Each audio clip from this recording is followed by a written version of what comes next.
On episode 5 of Courtside Chronicles, we are joined by Scott Para, the general manager of Penn State men's basketball. Para has been in Division I basketball for 20 years, most of that experience as a coach. Now with the ever-evolving world of college athletics and NIL, he's transitioned into a general manager, working with agents, players, and businesses to help these student athletes profit off their name, image, and likeness. We're joined by Scott Para now, the Penn State men's basketball general manager, the first in Penn State program history. And Scott, I know you're familiar to the Pennsylvania area, graduated from Penn State yourself, but now you're back in the basketball program. You've got your feet wet in the role a little bit and have been able to work with the program here for about 6 months. What's the job been like so far for you in this new world of college athletics where general managers are now a prime position in college basketball programs? Yeah, well, th first of all, thanks for having me on. Always good to talk with the Central PA folks, and this we did meet and talk earlier when I got the job, and now you've talked about some time has passed and what does this look like? Well, one thing I tell people is one thing is that I really like about it is every day is different. And Mike and I talk about my role is kind of ever changing to and adapting to what is needed. I want to help the coaches here to coach and recruit and not have to deal with so much of the peripheral stuff that they've had to deal with in the past, including the NIL stuff. So, and amongst some other things, even internally within the program. So I'm just here to try and help. Hopefully, I'm providing value to them. That's my goal is to help the coaching staff, and especially to help Coach Rhodes. And so, we just wait to see what each day brings. Try and tackle those issues, and try and think as much forward and ahead as we possibly can to prevent problems from happening.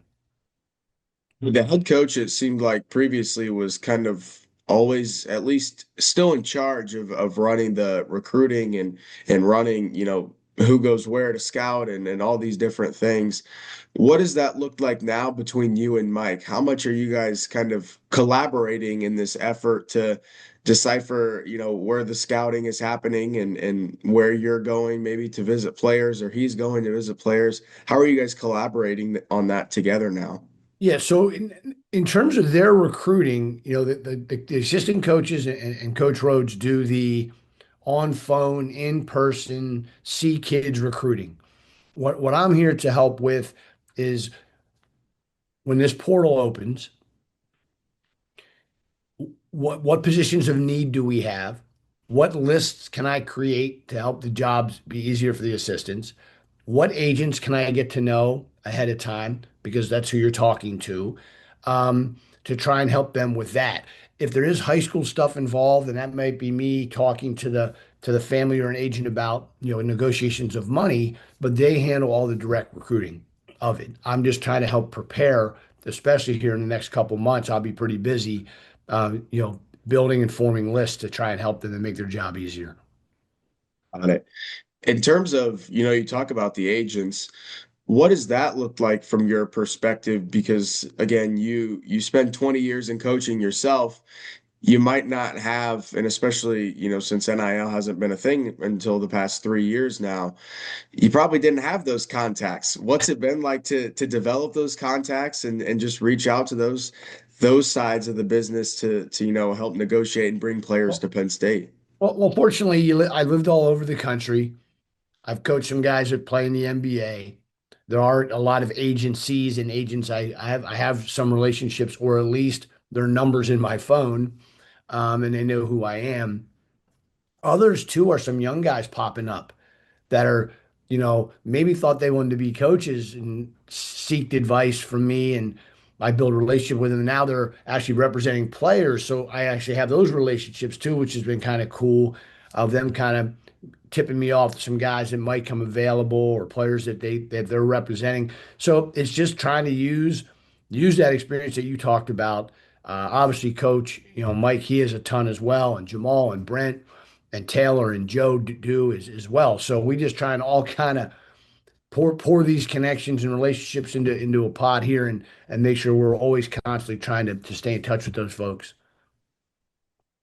In terms of the players aspect, obviously a very fine line when you're talking about a lot of these families and players are very new to the business and new to college sports, as is everyone.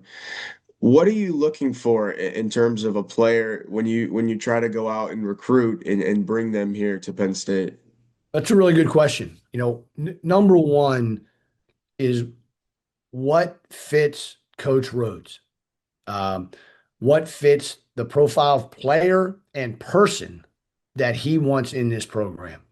And so there's where you got to do a little digging because numbers look great. Stats are one piece to this, but you've got to call some people and talk to some folks and get to know these kids a little bit, even though it is like speed dating, um, the best you can so that they fit, kind of the culture that he's building here, especially with our young core that we have.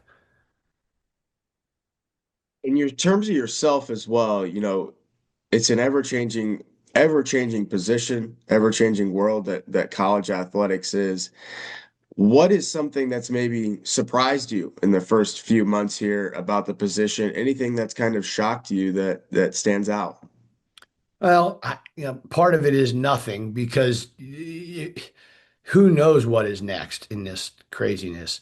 I will say, I guess a little bit, what's the word? Shocking, disappointing, alarming. Is this, NBA draft, G League? I mean, who are we letting have eligibility here?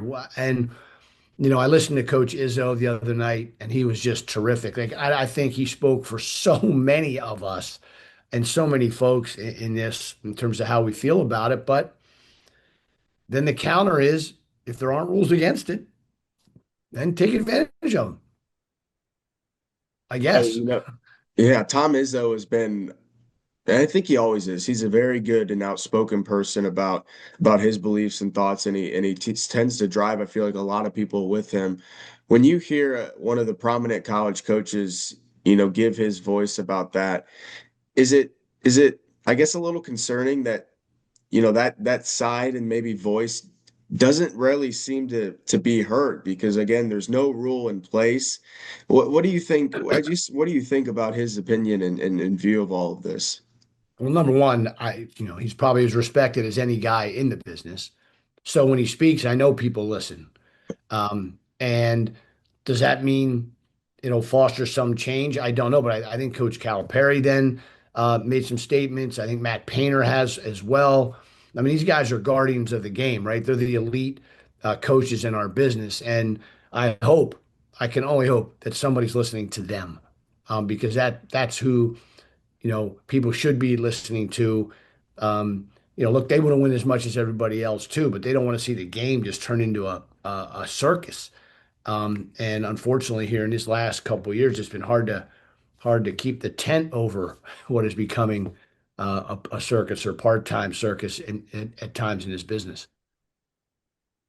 When you see that happen, and again, this was recently that I think his name's James Najee commits to Baylor.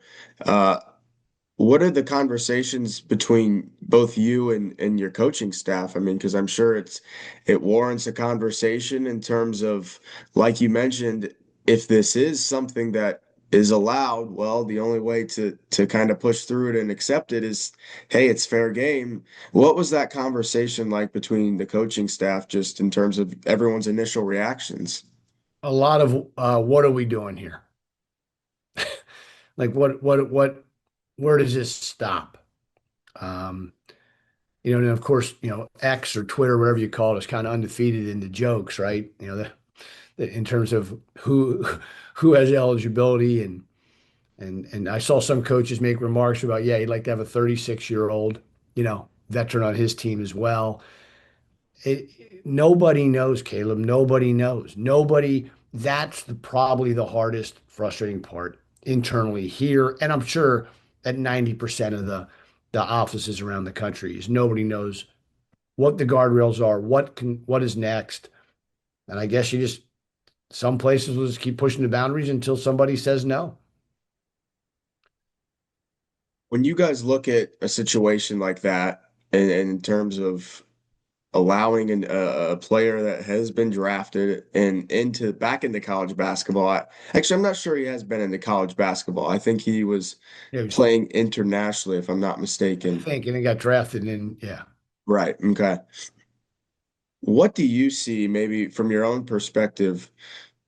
What do you see as the future of college basketball? And I know that's maybe a tough challenge to answer, but what do you see as maybe some solutions going forward?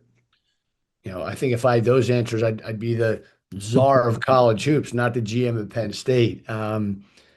Look, it all I think anybody wants, or most of the people want, is to at least know what the guardrails or rules are.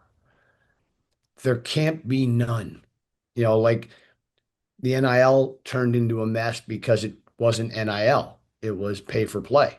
That was not the intention of it when it was originally started. Well, now they put the rev share money on, but now there's this other faction. There's still NIL, and it has to go through NIL Go. And is that system working properly? How do we make that better? How do we make it more efficient? How do we make the return times better? Um, there's just so many questions if that's how you're going to do it, and how are kids, what are schools doing to keep the money out off the rev share line to find creative ways to pay players? Because we keep reading these numbers are still real big. People said, oh, they're going to come down, they're going to come down. And I'm listening to the radio this morning on my drive back from Harrisburg, and they're talking about these quarterbacks going to get between $3 and $5 million. I mean, how?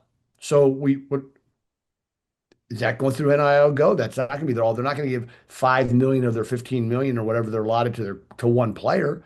I mean, so there's just got to find a way to have some sort of you know here's how we're going to operate, here's how everybody needs to operate, and let's try and keep level the playing field in some ways, not just who has the biggest bank account. Right. And let me ask about you mentioned all that NIL Go and learning about all of this Yeah, me, process me of too. yeah, that's what I wanted to ask is what was that process like for you to learn about all of this NIL and money and how did that kind of come to be for you? Was it reading books, articles? Choppy.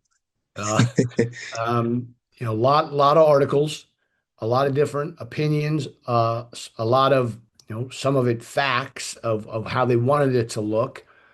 And then you start reading and seeing some of the things that people are doing when you talk to other people in the business, and you also internally here you try and find ways to be creative within the rules that they've established, and it's just a week to week constantly changing thing that you try and stay up to date best you can. You look at your role again, brand new, it seems like, especially for Penn State.